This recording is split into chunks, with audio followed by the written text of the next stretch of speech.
Bro మేము exercise చేస్తున్నాం, మంచి ఫామ్‌తో, మంచి వెయిట్‌తో చేస్తున్నాం. అయినా మైండ్ మజిల్ కనెక్షన్ మాత్రం ఫీల్ అవ్వట్లేదు అని చాలామంది తెగ ఫీల్ అయిపోతుంటారు.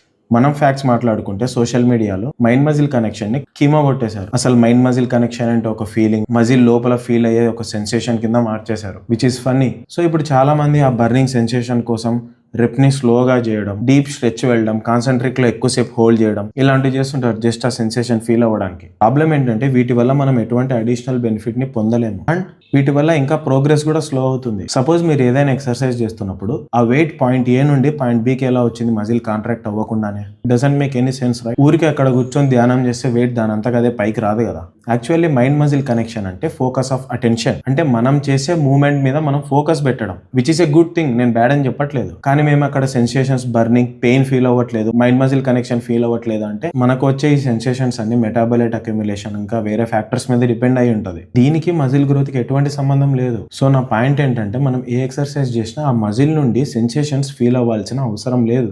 మరి మజిల్ బిల్డ్ అవుతుందా లేదా ఎలా తెలుసుకోవాలి అంటే ప్రోగ్రెసివ్ ఓవర్లోడ్. మీరు సెషన్ టు సెషన్ లేదా వీక్లీ ఆర్ మంత్లీ బేసిస్ లో పర్టికులర్ ఎక్సర్సైజ్ లో వెయిట్ లేదా రెప్స్ ఇంక్రీజ్ అవుతున్నాయంటే మీరు మైండ్ మజిల్ కనెక్షన్ గురించి వర్రీ అవ్వాల్సిన అవసరం లేదు. Just focus on progressive overload. మన వాళ్ళు దీన్ని కూడా కైమా కొట్టేస్తారు. దాని గురించి మనం నెక్స్ట్ వీడియోలో మాట్లాడుకుందాం. I hope this helps.